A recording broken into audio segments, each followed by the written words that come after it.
Banyarwanda, banyarwandakazi, namwe nshuti z'u Rwanda, aho muherereye hose ku isi, nongeye kubasuhuza kandi mbahaye ikaze kuri ino YouTube channel Isimbi Bifuza TV. Uyu munsi turi ku itariki 7 z'ukwezi kwa mbere umwaka w'ibihumbi 2023. Nk'impirimbanyi yahagurukiye kurwanya akarengane kakomeje kwibasira bamwe mu banyarwanda bari mu gihugu cyabo, nababwiye ko uyu ari umwaka tugomba guharanira impinduka kandi paka tukazigeraho, impinduka mu bintu bitandukanye.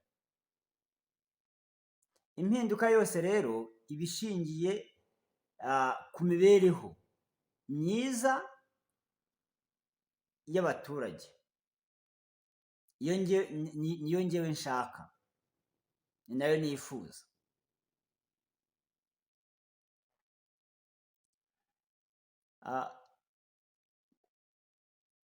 Turibaza impamvu, ese habuze iki mu gihugu cyacu kugira ngo abanyarwanda twese tubeho mu buryo butunogeye, mu buryo amategeko aduteganyiriza cyangwa se atwemerera? Habuze iki? Ntabwo byumvikana ukuntu twaba twaremeye kuyoboka ubutegetsi bukadushyiriraho amategeko aturengera, bukatwemera ko bugomba kuyubahiriza kugira ngo aturengere, ariko uyu munsi amategeko akaba yubahirizwa kuri bamwe, abandi bakaba badafite aho bahura n'ubutabera buboneye.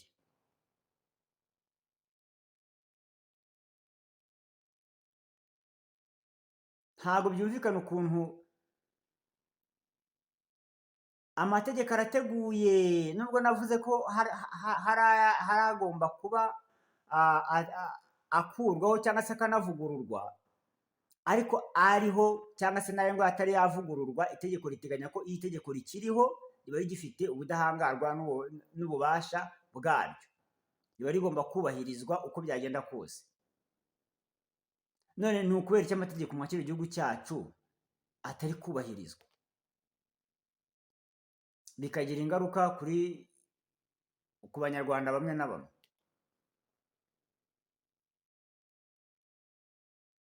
Byumvikana bite ukuntu tugomba kuba dufite abayobozi cyangwa se abategetsi bafasha abavandimwe kwicana, bakababibamo urwango n'amacakubiri? Nababwiye iby'ukuntu nambuwe irangamimerere mu gihugu cyanjye mvukamo, ndaryamburwa kandi nararihoranye, ariko ndaryamburwa. Ababigizemo uruhare barazwi. Ibyo ibyambayeho ntabwo ari njye byabayeho njyenyine, hari n'abandi bibaho. Byumvikana bite ukuntu umuntu ashobora kukubona ugenda mu muhanda akumva yuko kukugirira nabi bise biza mu turemangingo twe, kandi akabikora nta tegeko na rimwe yubahirije, n'iri na rimwe ribaho, kandi bitwa ko ari umukozi wa leta, cyangwa se rimwe na rimwe n'ibyo bintu akabikora mu izina ry'akazi akora.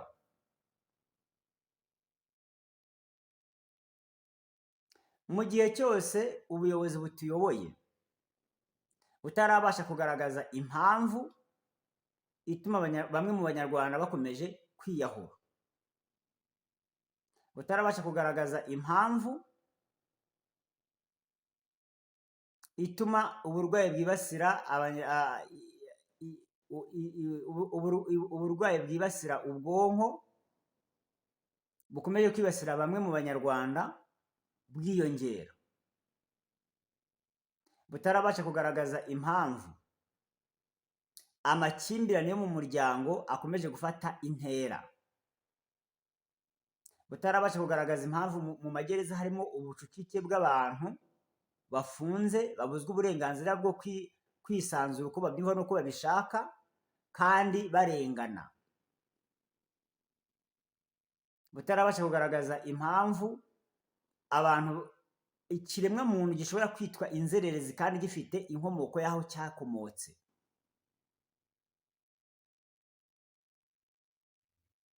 Ngo izo mpamvu ni ubwo butegetsi nibumara kuzigaragaza bushyireho noneho no gukumira izo mpamvu zituma ibyo bintu byose bibaho, kugira ngo ibyo byose bikurweho.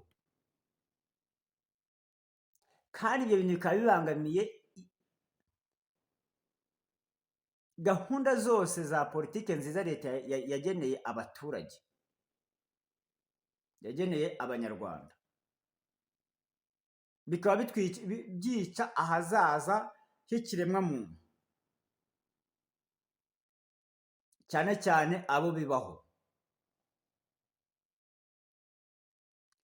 Ubwo buyobozi bukwiye kutwemerera twebwe tubana nabyo,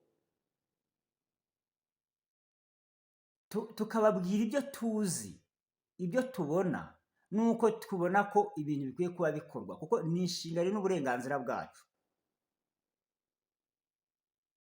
Ntabwo bikwiye ko kuvuga bigomba kwitwa icyaha cyangwa se bigomba gufatwa nk'icyaha cy'indengakamere, ngo abantu babeho bacecetse ntawe ushobora kuvuga kandi afite icyo yakagombye kuba avuga.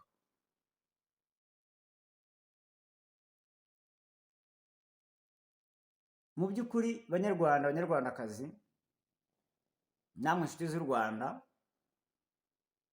nabasabye gusenga Uwiteka Imana yo mu ijuru igasura imikorere y'abayobozi dufite, ikabaryoza inshingano yabahaye. Kuko umuntu nubwo yaba ari mu mwanya runaka yarawugezemo yisasiye inzirakarengane nyinshi, ubwo nibwo buryo Imana yaba yarateganyije kugira ngo uwo mwanya awugeremo. Nta kintu na kimwe kibaho mu isi kitari mu bushobozi bw'Imana n'ububasha bwayo. Inzira zose waba waciyemo kugira ngo ugire icyo ugeraho, ni Imana ibikwemera, kuko Imana yikurinda ikaguha guhumeka byonyine. Ibindi byose ukora igufiteho umugambi. None niba abantu bakomeje guhunga igihugu, abantu tugakomeza kugiranirana nabi, abanyarwanda bagakomeza kwamburwa imitungo yabo, igihugu ubuyobozi bwacu burebera, ibyo bintu bikaba binyuranije n'amahame ashingiye kuri politike ubuyobozi bwemeye ko bugomba kutugezaho nk'abantu bayobotse. Ikinyoma kiri mu mategeko, ikinyoma kiri mu mikorere, ikinyoma kiri mu mitangire ya serivisi, byose bigamije kugirira nabi bamwe mu banyarwanda. Ibyo bintu bizaryozwa nde? Ninde ugomba kubiryozwa? Uyu munsi rero ku itariki 7 z'ukwezi kwa mbere umwaka wa 2023, nk'uko nabibabwiye, hari bimwe mu byo nasesenguye. Mu by'ukuri usanga kwitana ba mwana, njye nababwiye ko ibi byo kuvanga inzego z'ibanze ziratubangamiye, zitugirira nabi, nizo zivugwaho kurenganya abaturage, kandi wajya gushishoza ugasanga izo nzego z'ibanze barakubwira ngo twatumwe. Amategeko ateganya ko nta muntu uri hejuru y'amategeko, buri wese ari munsi y'amategeko. Uwo muntu utuma abantu kugirira abandi nabi, bikarangira abantu dukomeje kubaho nk'uko tubayeho ubu ngubu, nk'uko amaradiyo abigaragaza, nk'uko natwe tubibona iwacu, kwica abantu bikaba bimaze kuba umuco kandi b'inzirakarengane mu buryo butandukanye. Kwica abantu mu buryo butandukanye, yaba ari ukubicira ubwonko, yaba ari ukubabaza umubiri, yaba ari kubambura imitungo yabo kugira ngo bazicwe n'inzara, yaba ari ukubambura ubushobozi n'ububasha bafite bwo kuba bakihahira kugira ngo nabo babeho, ariko abantu bakabikora. Ibyo bintu bigomba kuryozwa nde? Ko amategeko ahari, ese nta mategeko abihana ahari?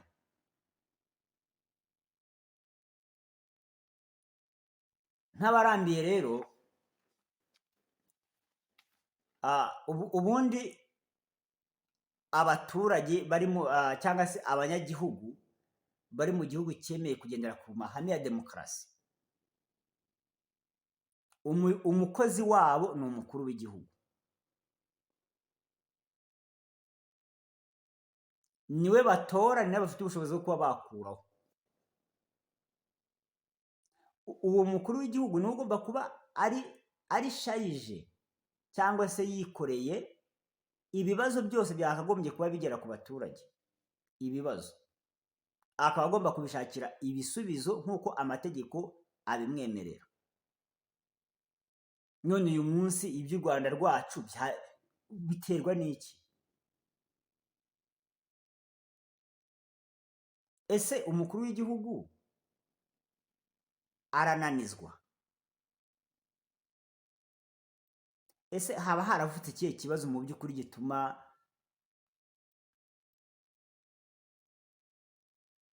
byonyine iyo umukuru w'igihugu asuye ahantu ibibazo bimusanganira arabibona, arabizi, biriya biba bisobanuye iki? biba bisobanuye ko abo umukuru w'igihugu yahaye inshingano zo kumuhagararira mu nshingano ze batabikoze.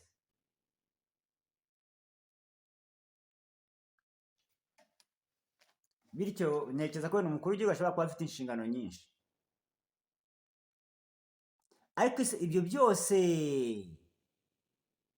nk'abanyarwanda tugirirwaho ingaruka n'imikorere mibi y'ubutegetsi dufite, turabyihora dukomeze twiyahure?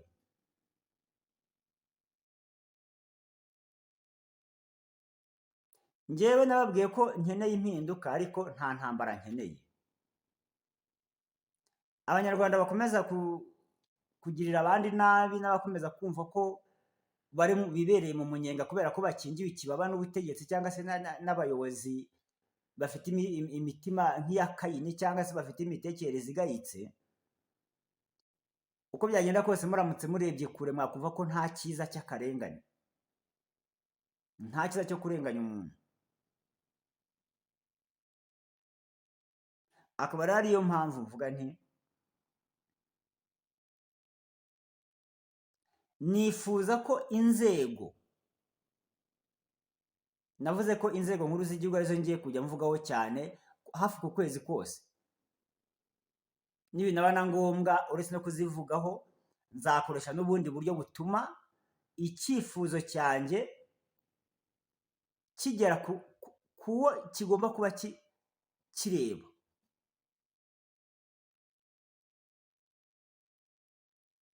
Inzego nkuru z'igihugu zikoze inshingano zazo neza, abayobozi b'inzego z'ibanze ntabwo bakomeza kwiha ubwisanzure, kwigabiza imitungo y'abantu n'ubuzima bwabo, kandi nabwo bamwe, ntabwo ari bose,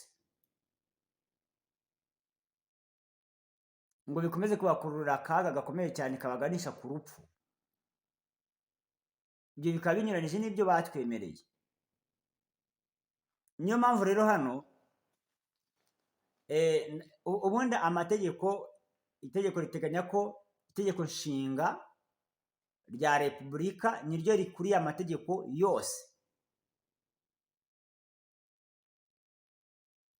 Aha rero itegeko nshinga bajya kurishyiraho hari amahame remezo 6 ari muri iryo tegeko nshinga,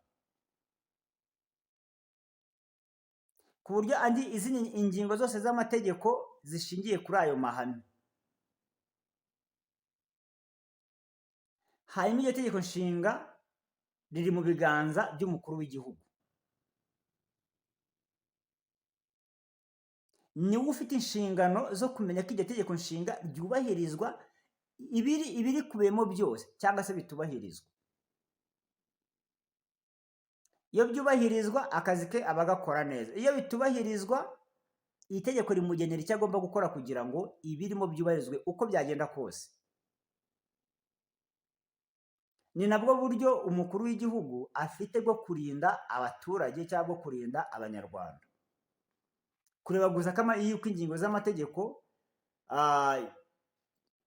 yubahirijwe gusa.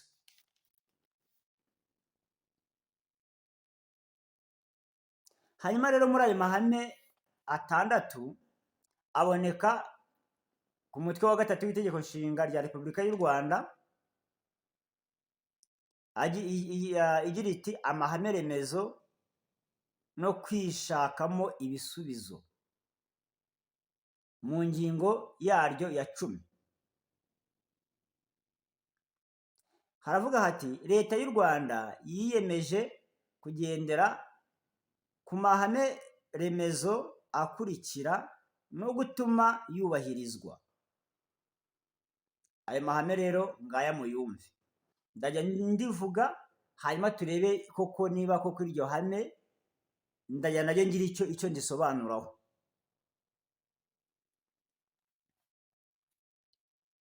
Ihame rya mbere, gukumira no guhana icyaha cya jenoside, kurwanya ihakana n'ipfobya bya jenoside no kurandura burundu ingengabitekerezo ya jenoside n'ibyo igaragariramo byose. Ntabwo ndarisubiramo, ntekereza ko buri wese yaryumvishe, ariko ahangaha icyo ndeba kuri iri hame, mu by'ukuri ingengabitekerezo ya jenoside ntabwo yizana, itangira ari urwango, igatangira ari amacakubiri, bikazarangira ingengabitekerezo igaragaye ndetse hakanakurikiraho n'iyo jenoside. None njye ndibaza, niba dufite ubutegetsi buha abaturage bamwe serivisi abandi bakayimwa, kandi amategeko yemera ko abo baturage bose bagomba guhabwa serivisi, kugera ubwo tugize ubutegetsi umuntu ajya gushakamo akazi ko kugira ngo akore mu gihugu cye yemererwa yavukiyemo ku mugambi w'Imana, akazi bakakamwambura bakoresheje uburyo bwo kuvuga ngo ngwino ukore tukwice, cyangwa utakazi tukwirukanye. Nababwiye ibyambayeho hariya muri Ngoma, nagambaniwe ko nashimuswe, gushimutirwa mu kazi bigakorwa n'umuyobozi n'ubundi uguhagarariye ku rwego runaka, uretse kuri aho sinshobora no kumuhisha kuko ibyo yakoze niba n'abari bamutumye nabo Uwiteka azabasure. Nyamutera Emmanuel yari umunyamabanga nshingwabikorwa w'umurenge wa Kazo, uko yanshimuse saa 5 z'amanywa akanshyira mu modoka akantwariye aho yagombaga kujya kunyicira, narabisobanuye. Hanyuma kuva ko iryo vangura ukore icyo gikorwa kibukoreye umuntu ntagihabweho ubutabera, mu gihe itegeko ryemera ko agomba guhabwa ubutabera. Ibyo ni bimwe mu bintu bigaragaza ko ari urwango rushyigikiwe n'ubuyobozi, rushyigikiwe n'abategetsi. Uru rwango rero rukaba rushobora ariko nta nubwo n'ibyo ngibyo gusa, ni byinshi cyane. Iyo ufashe abantu ukabashyira mu magereza, ukabashyiramo ari inzirakarengane, abana bawe babonye ufata umuntu w'umuturanyi ukamujyana umubeshyere ibintu bitandukanye, umuntu akamara imyaka cyangwa amezi runaka afunze yarambuwe uburenganzira bwo kubaho, igihe kikazagera akicirwa iyo ngiyo cyangwa se akanataha, bibaye ngombwa akataha. Ababonye ukora ibyo bikorwa hari utundi turemangingo bo ubwabo tubizanamo,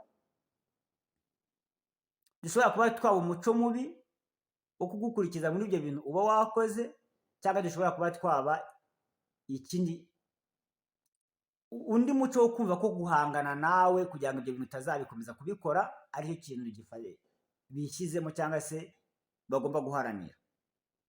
Ibi byose ni ibikorwa byo kuzana amacakubiri.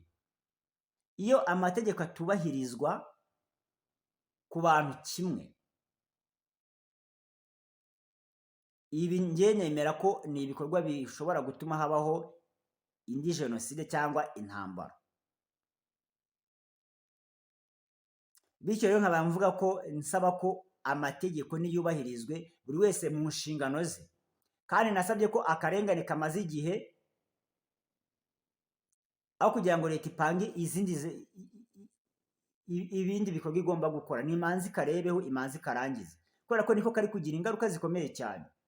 Abanyarwanda bagiye babuzwa kuvuga, bagenda babuzwa uburenganzira mu bintu bitandukanye, bamwe na bamwe ingaruka zirimo zirigaragaza. Nababwiye ibyo cya kiganiro nagiranye na wa muvuzi w'indwara zo mu mutwe, kandi uretse n'icyo kiganiro ubushakashatsi bwarakozwe. Kubera icyo abantu bibasirwa n'indwara zo mu mutwe cyane cyane hano mu Rwanda? Kwiyahura bikagaragazwa n'ubwiyahuzi butandukanye, ubugizi bwa nabi butandukanye, kugeza tekereza kugira ngo ufate umuntu ujya kumubaga ari umurwayi, nurangiza cyangwa se agiye kubyara, nurangiza ufate imyanda yose wakoresheje umubaga uyisubize muri nyababyeyi ye, hanyuma nurangiza wongere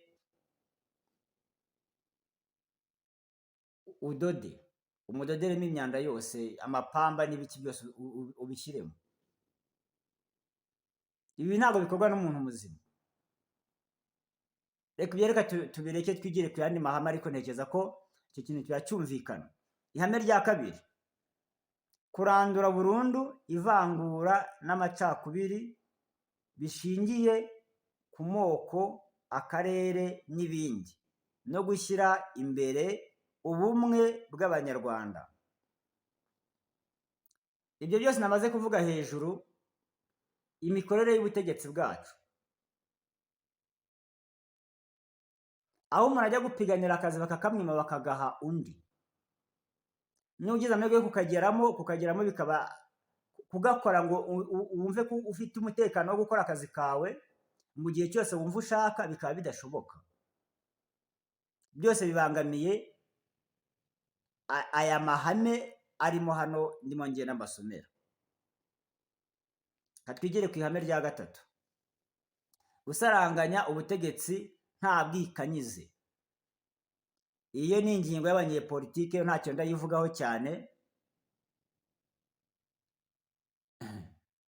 ariko ntekereza ko niba mu Rwanda gusaranganya ubutegetsi byubahirizwa, nibaza impamvu amategeko yaba atubahirizwa noneho. Ni gute gusaranganya ubutegetsi byakubahirizwa, Abanyarwanda bamwe bagakomeza kugirwaho n'ingaruka z'imiyoborere mibi? Iyo ni ingingo ndekeye abandi. Tuze ku ihame rya kane: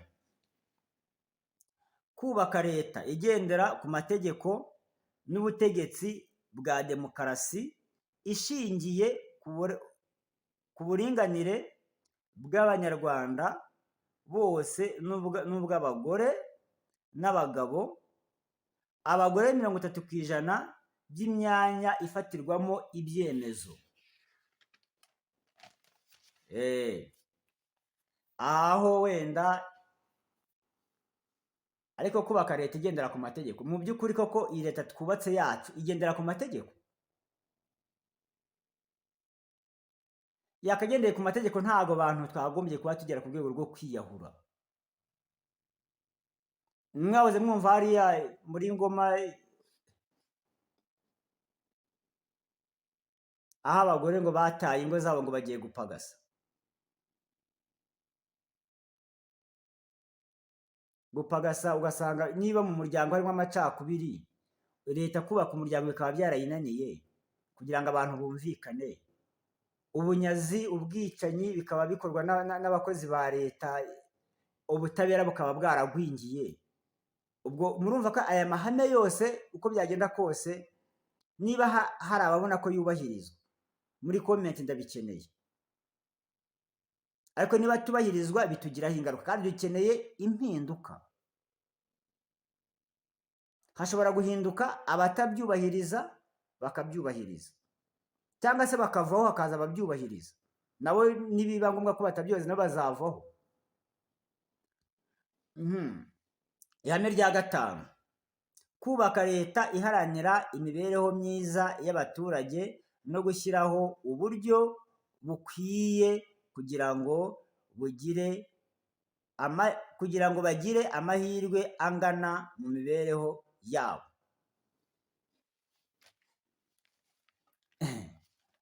Niba ubushakashatsi bwaragaragaje ko 10% bwaragaragaje ko 1/3 cy'abanyeshuri batangira amashuri abanza batayarangiza.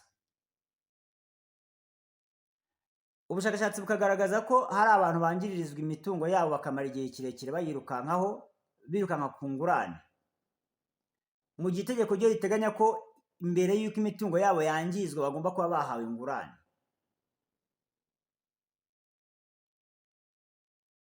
Ubushakashatsi bukagaragaza ko ruswa yakomeje gufata intera aho kugabanyuka.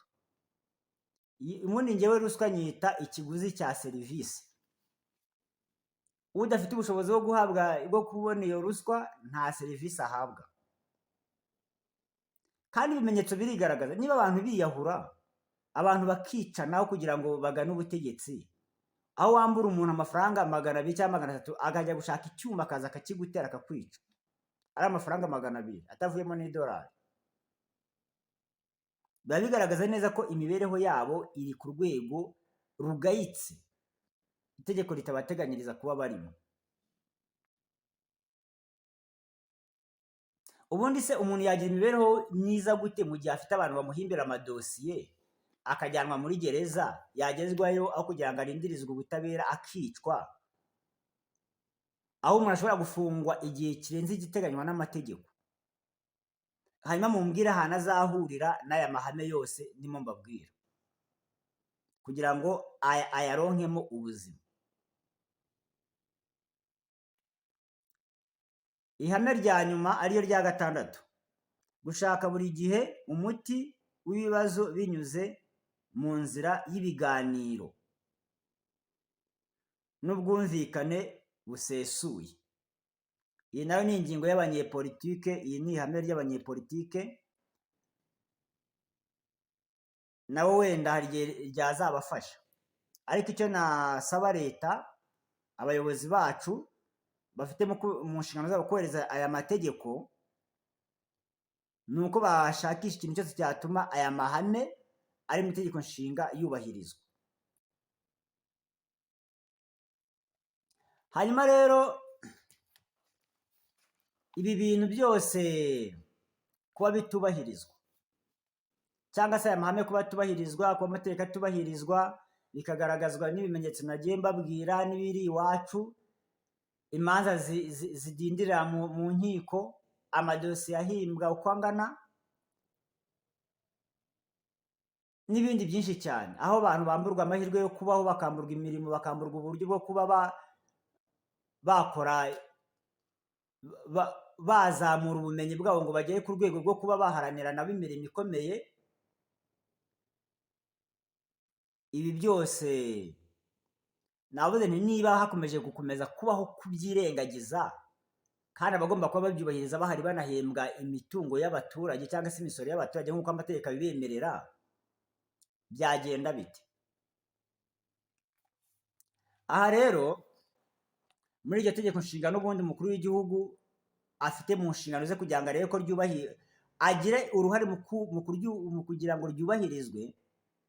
Mu ngingo yaryo y'105 iteganya uko iragira iti: isimburwa rya perezida wa repubulika.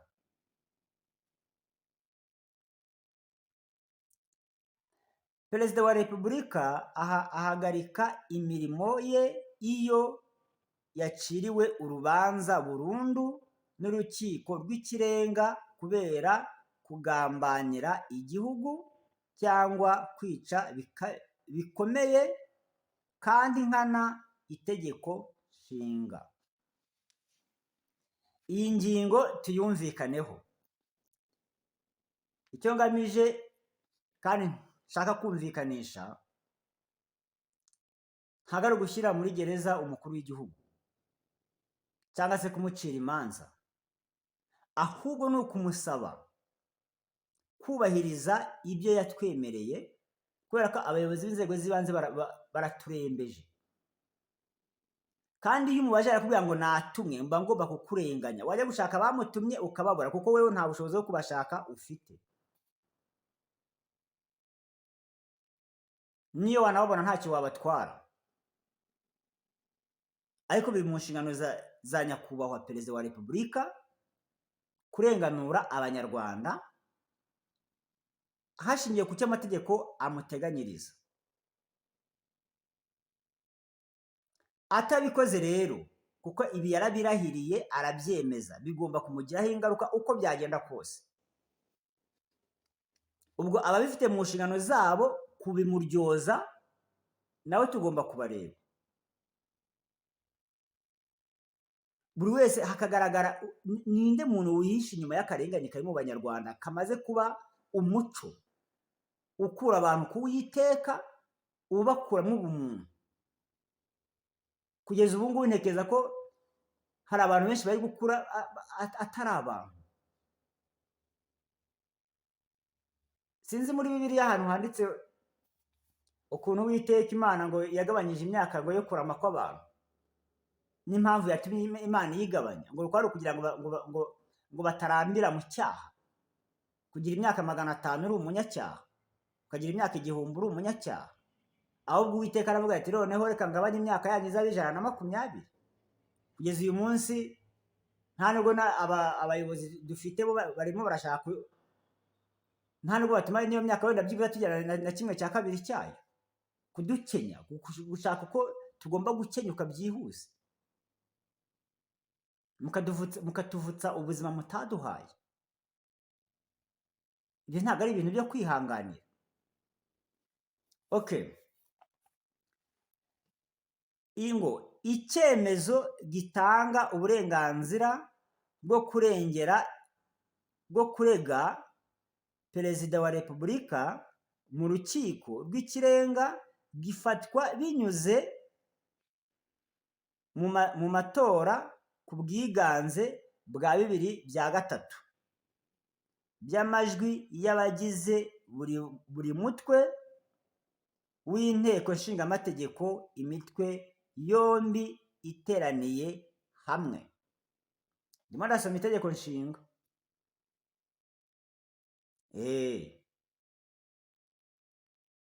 Kadukomeze. Gukurikirana Perezida wa Repubulika bikorwa n'umushinjacyaha mukuru cyangwa umushinjacyaha mukuru wungirije cyangwa bombi. Hari ahantu umuntu yigeze kuvuga ngo va ku giti dore umuntu. Ntekereze ko inzego z'ibanze icyo dukwiye kuba tuzikorera ni ukuzisaba serivisi. Kuyitwima, kugira nawe amakimbirane, kwirirwa abadaso batwirukankaho batuvuna imirundi, n'ibindi bikorwa by'urukozasoni bitari bikwiye abantu mu mibanire yabo. Ibyo byose tugomba kubigeza mu nzego bireba. Hanyuma imikoranire y'umukuru w'igihugu, inteko nshingamategeko, aba bashinjacyaha be na guverinoma bayigize, uko byagenda kose ntekereza ko nta muntu ushaka gushyamirana n'abaturage. Bazicara bafata imyanzuro ikwiye kandi igihugu cyacu kizaba kizima. Niba batabikora buri wese ku giti cye amenye inshingano ze, paka tugeze ku muntu twega amategeko atwemerera dufite mu nshingano zacu, ufite ubushobozi n'ububasha bwo guhindura ibintu kandi akabihindura koko. Iki gihugu cyacu rero cyoretswe n'abantu b'amabandi bakomeje kujya babeshya mu bihe bitandukanye, babeshya umukuru w'igihugu, babeshya ubuyobozi, babeshya isi n'amahanga ko bakunda igihugu. abo bantu akaga gakomeye cyane no kuba bari mu butegetsi mu ishyaka rikomeye rya FPR Inkotanyi, bakarindirwa umutekano kandi badakora inshingano zabo. Ibi rero umukuru w'igihugu kugira ngo yirinde ko iri tegeko nshinga rishobora kuba ryakubahirizwa cyane cyane mu ngingo zishobora kubangamira imikorere ye mu rwego rwo kumuhanira ibyo yaba atakoze, akwiye kwitandukanya nabyo akamenya ko ari umuyobozi w'Abanyarwanda bose.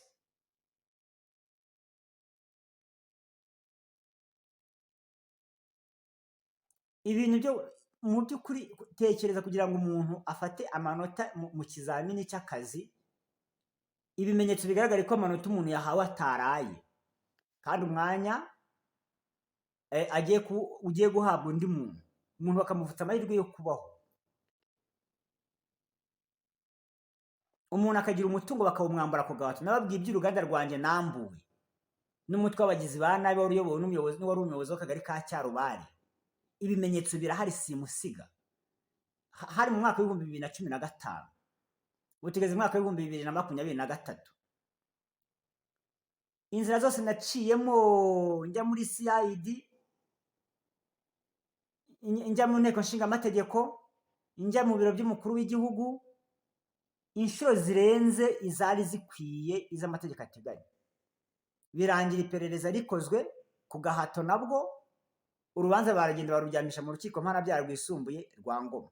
Kurukurikirana ni urupfu. Ubwo ubutabera ndabubura. Noneho kandi simpabwe n'amahoro kugira ngo byibuze wenda njye no gufonda ibyanjye nongere nibereho, nkahora mpigwa buri munsi.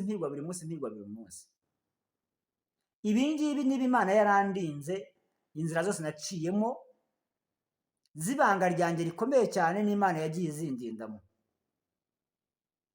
Ntabwo ndiho kugira ngo nceceke mvuge ngo nta kibazo. Umukuru w'igihugu akwiye kwiyumvisha ko biri mu nshingano ze kurenganura Abanyarwanda. Biri mu nshingano ze kuha buri wese amahirwe yo kubaho.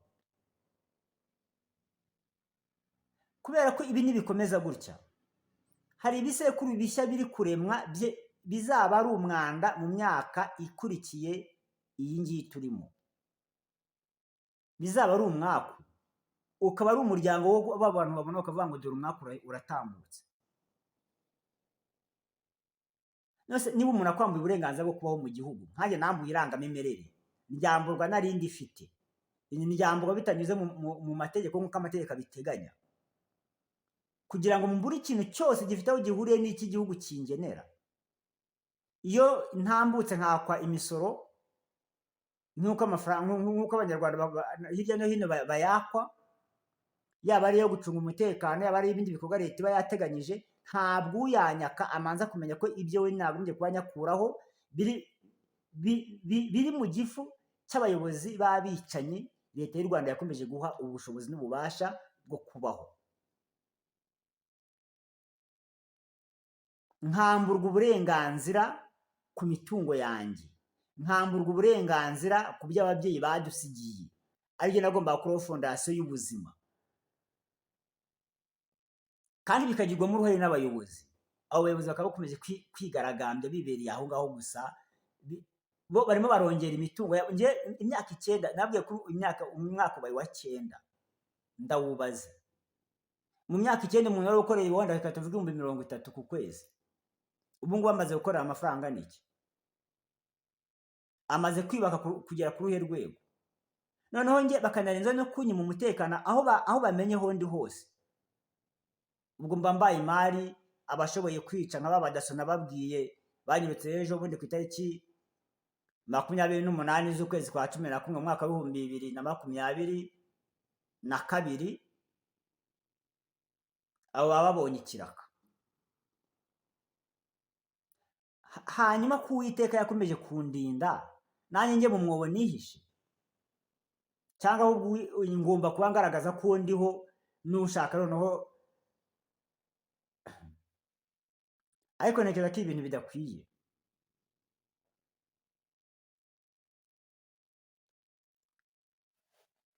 Nongeye gusaba nshikamye ko mu rwego rwo guca akarengane ikiremwa muntu nticyubahwe. Mu itegeko nshinga bavuga ko umuntu ari umunyagitinyiro, ariko njye ndibaza kuki hatinywa bamwe abandi bakubahukwa.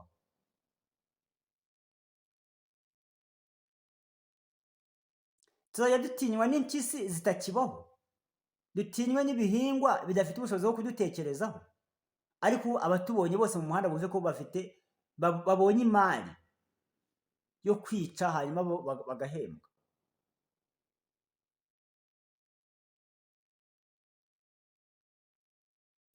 Banyarwanda, banyarwandakazi, nkeneye impinduka ariko sinkeneye intambara. Kandi ibi bintu nitubishyiramo umwete tukumva ko ikibazo kiri kuri mugenzi wacu ari ikibazo n'ubundi koko gikwiye, kigomba kurwanywa nk'uko amategeko abiteganya, impinduka zizabaho, tubane mu gihugu amahoro. Ariko nidukomeza kwirengagiza ububasha n'inshingano byacu tuvuga ngo byabaye kuri runaka ngo we nagende, abantu bazakomeza gushira urusorongo, ariko Uwiteka najya guhana. Ntekereza ko Uwiteka kenshi na kenshi akunze guhanisha inkota. Ushobora kuba wicaye gutya urimo wubaka umuturirwa, abandi yabo barimo bayisenya, ugaseka ukanishima. Rimwe na rimwe kubaka iyo miturirwa ushingiye ko abandi basenyewe, akaba ariyo mahirwe aguha ubwo burenganzira. Ariko ukwiye kuba ubara ukavuga uti niba mugenzi wanjye agiriwe nabi, njye nkaba mboneyeho kumuzamukiraho. Uku kuzamuka kwanjye kuzamara imyaka magana angahe? Nzagira umwuzukuru asanga ibi bintu bigihari? Niyo mpamvu ngenda babwira abanyarwanda, abanyarwandakazi, akarengane niyo kaba kabaye ku mwana uri mu nda kagira ingaruka zitandukanye, kugakora, kugakorewe no kuwakarebeye. Nyine kakagira n'ingaruka kutigeze amenya ko kanabayeho. Ibi rero by'umunyenga turimo twishyizemo, aho usanga abantu bavuga ngo twebwe turimo turatera imbere. Yes, muratera imbere, ariko ni ifunguro ry'uwo munsi, kubera ko isaha n'umunota, igihe cyose hari abanyarwanda bagifite ibibazo, bakiri guhunga igihugu, abandi bakicwa, bakagambanirwa n'abayobozi ku mpamvu zo kubambura imitungo yabo. Umunyarwanda akabaho mu buryo itegeko ritamuteganyiriza kubaho, bidatewe n'uko wenda ari we witwaye nabi, ahubwo bitewe n'abategetsi babi badashaka kubahiriza amategeko abagenga kandi bo bahembwa. Uko byagenda kose, nta serivisi n'imwe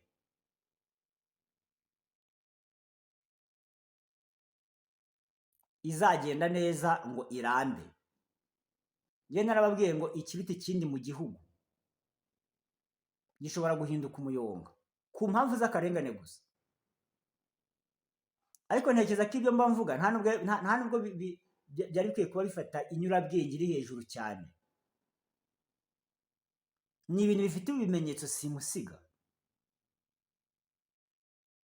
FPR yararenganye, yegura intwaro, igabira igitero kuri leta y'u Rwanda, ifata ubutegetsi ku mpamvu iyo ivuga ko yari yararenganyije, ikavutswa uburenganzira bwo kuza mu gihugu cyayo. Ndibaza Imana yihaye ubushobozi bwo gufata intwaro ikaza ku butegetsi, twirengagije imivu y'amaraso yayitembye imbere, yumva ko abandi bo bapfuye iki n'Imana, ku buryo mu bihe bitunguranye cyangwa mu buryo buri wese atabasha kwiyumvisha, ibyo bo bitababaho. Kandi nubwo haba hari icyo bapfuye n'Imana, aho umuntu yiyungira n'Imana ntawe uhazi. None reka turebe ingaruka z'intambara.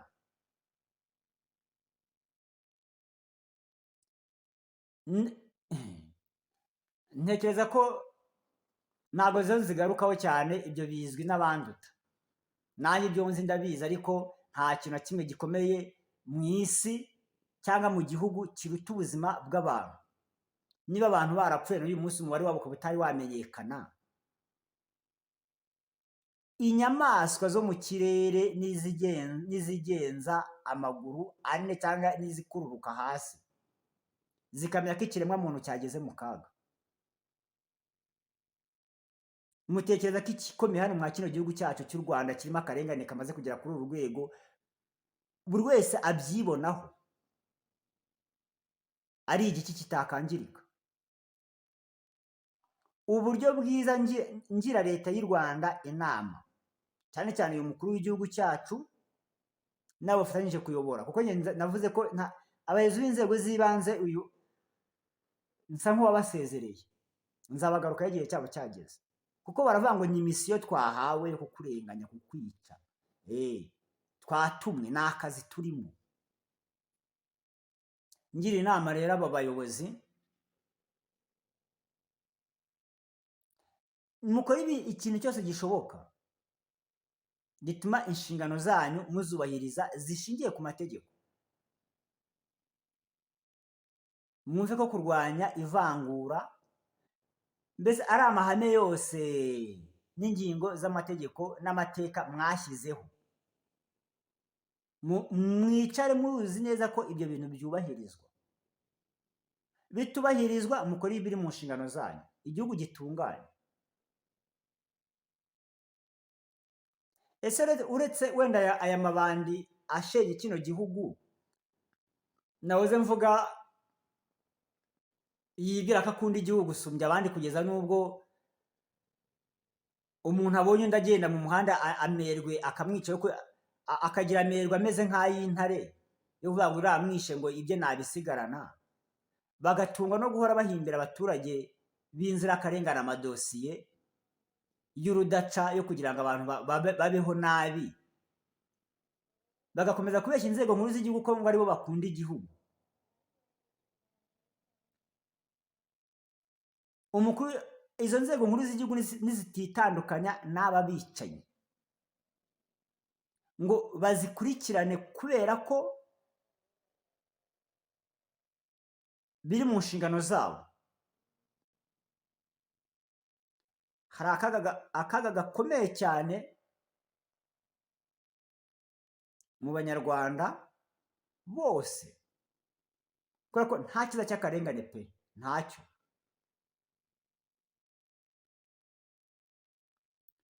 Nje ntabwo nibaza impamvu, buriya ku mpamvu za politike cyangwa ku mpamvu zo gukunda igihugu, umuntu yavuze ngo njyewe ndemera ko ubuzima bwanjye mbutanze, akabirahirira, cyane ngo ndavuga nko ku ngabo zacu nizo zikunze kurahira indahiro zimeze zityo. Ariko ntekereza ko indahiro yose umukozi wa leta agiyemo nta ndahiro iba yoroshye ihari. Wagera aho kugira ngo ubuzima bwawe wemere ko bujya mu kaga ko kujya ku rugamba bwo guharanira yuko igihugu kigira umutekano, wari ukwiye kumanza ukitandukanya n'abavandimwe bawe n'abandi bose mufitanye amasano bashaka gutuma ahubwo ubwo buzima bwawe bujya mu kaga.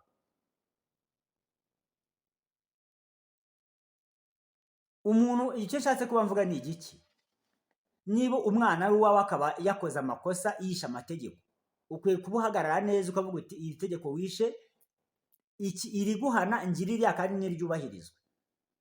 Naho niba abantu baragiye bajya mu myanya y'ubuyobozi mu nzego zitandukanye hagendeye ku isheni y'ikene wabo n'ikimenyane, nicyo kintu cyishe kino gihugu cyacu, nicyo kintu kirimo kitugiraho ingaruka mu mibereho yacu bamwe mu banyarwanda, kubera ko ujya gukurikirana umuntu ugasanga n'uwawe, rimwe na rimwe waba wagiyemo uri intarutsi bakakubwira ngo iyi dosiye yikore gutya, hakaza amabwiriza asumba amategeko, ugasanga abayobozi bacu abo twiga tuvuga ngo n'ab'inzego z'ibanze batubangamiye nabo bafite umutwaro bikoreye ukomeye cyane, nabo bakeneye kurenganurwa ahubwo. Ariko bararenganurwa nande? Mu buhe buryo?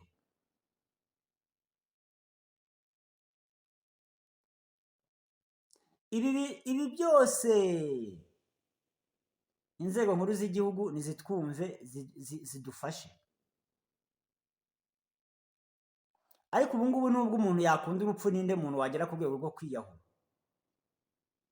Kuki abanyarwanda bamwe biyahura abandi ntibiyahure? Kuki abanyarwanda bamwe bicana ubwabo abandi ntibicanye? Kuki abanyarwanda bamwe basenyerwa abandi bakubakirwa? Kandi hano mu itegeko nshinga ibikorwa byose bishingiye ku ivangura ntibyemewe. Kuki umuntu afite uburenganzira ari umuyobozi butari mu mategeko bwo kwigabiza imitungo y'abaturage, bwo kwigabiza ubuzima bwabo, ariko umuntu akabaho gutyo? Imyaka 28 irashize FPR ifite ubutegetsi. Ntabwo byari bikwiye ko uyu munsi aribwo hakwiye kuba hagaragara imibereho igayitse nk'iyo maze kuvuga, n'indi yose ntararondora, ku banyarwanda bari mu gihugu cyabo bayobowe na FPR Inkotanyi. Ntibikwiye.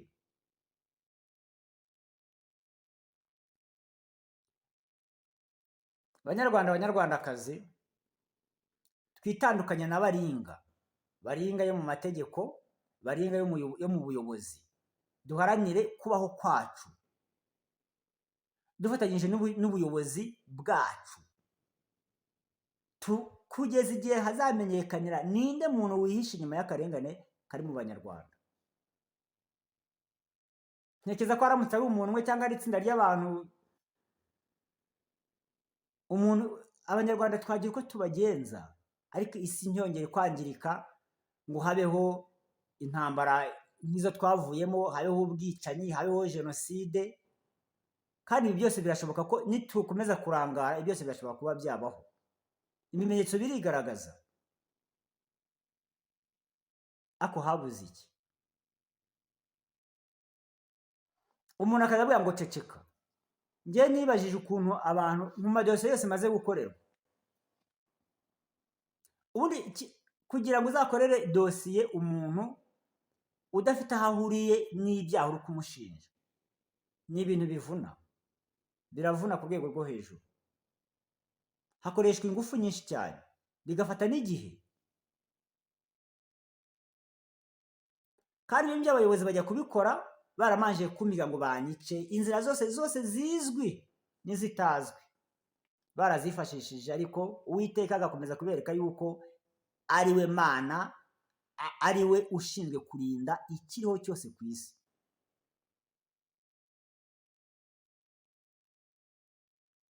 Umuyobozi akajya imbere y'abantu akirengagiza amategeko, akavuga ngo muhimbe iki cyaha, mu gihimbe mu kimwegekeho, kubera ko kumwica twebwe byatwinaniriye. Ariko nagera hariya nabo tuzategeka azagweyo mu buryo ubu n'ubu. Abantu bagahimba dosiye. Tekereza kugira ngo ube mu gihugu nta kazi ufite kandi ugakeneye, kandi waranize unagashoboye, noneho akazi ukagahabwa ukagata kubera impamvu z'umutekano leta yanze kukurindira, kandi ari inshingano zayo. Njye narababwiye ko mfite umuryango, mfite abankomotseho muri iyo myaka 9 maze mu karengane kisubiramo umunsi ku wundi. Ndayita ngo ni imyaka y'umuruho. Nagize amahirwe Uwiteka ampa izindi nshingano zo kuba umubyeyi, ariko ukabyarira hehe? Nta nzu, nta byo kurya, nta cyo kunywa, nta mutekano, nta guhabwa serivisi na leta. Igihugu cyubakitse neza, gifite amahoro n'umutekano. Hanyuma mumbwire mu by'ukuri ibi bintu kubyihanganira ukabana nabyo imyaka ingana gutyo, ni iki leta y'u Rwanda itegereje inshakaho njyewe kugira ngo yumve neza ko itekanye? None se ubuzima bwanjye mbayemo bubi ntabwo bureba aba bayobozi bacu? Ibi byose wenda wavuga uti ntabwo nagerageje kubigeza aho bigomba kuba bijya. Nababwiye ukuntu nageze mu nzego zitandukanye, mu biganiro bitandukanye nagiye mbereka. Ziriya ni nkeya naberetse mu bihe bitandukanye. Ariko umuntu aragenda yicara ahimba dosiye y'ukuntu ikibazo akirangije, ahimba raporo. Noneho ukibaza ukuntu umuntu ahimba raporo akagenda akayishyira abantu bafite ukuri, ibimenyetso, ikintu cyose cyuzuye, nabo bakacyakira nk'ukuri koko. Impimbano bakayakira nk'ukuri, bakaba badafite ubushobozi bwo kujya mu byo njyewe nabiyerekeye ngo bagenzure niba koko ibyo bimenyetso bifite aho bihuriye n'iyo raporo bahawe. Ibintu bikabaho gutya. Icyakora icyo nabwira ababicanyi n'ababashyigikiye, njyewe ntabwo ndi mu bantu baziyahura. Ikindi ntabwo nzahwema kugaragaza akarengane kari mu banyarwanda no kuvuza induru kugira ngo ndebe ko kacogora, kubera ko ingaruka zako ndazizi. Tekereza kugira ngo umuntu akwambura uburyo bwo kubona icyo urya no kubona icyo unywa no kubona aho urara, akure ko ukomeza ube hanze.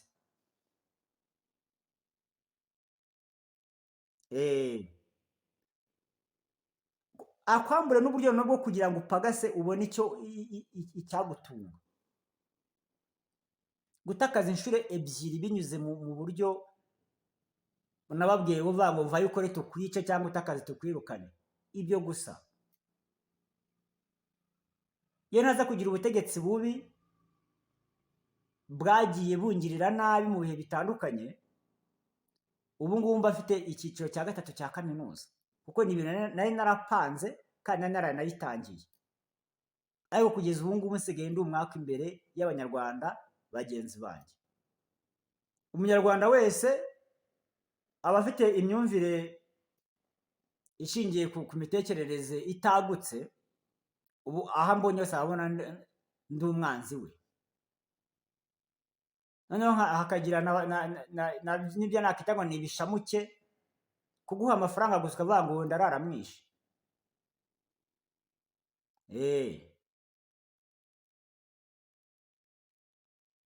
Ariko ntekereza ko niba leta y'u Rwanda ishaka ko mvamo umwuka, uburyo bwose izabiteganya ikabikora koko, yabigiramo aho itabigiramo uruhari. Niba idashaka kundenganura, ikigaragara cyo nuko nyine ishaka ko mpfa njye n'umuryango wanjye. Ariko icyatumye Uwiteka Imana indinda muri iyo myaka yose, ntekereza ko n'urupfu rwanjye rushobora kuba hari ifite abo izaruryoza uko byagenda kose.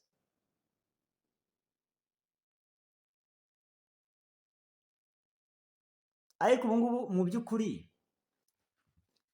gukemura ibibazo biri mu gihugu bisaba iki? U Rwanda tujya tuvuga ngo dufite ubuyobozi bwiza, ukurikije ukuntu u Rwanda ari rutoya, ukurikije ukuntu tuvuga ururimi rumwe, ukurikije ukuntu inama y'umushyikirano iba igakurikiranwa n'umunyarwanda wese aho ava akagera. Ntabwo hakwiye kuba, iyo tuza kuba dufite ubuyobozi bwiza, ntabwo tuba dukwiye kuba tubayeho muri ubu buryo.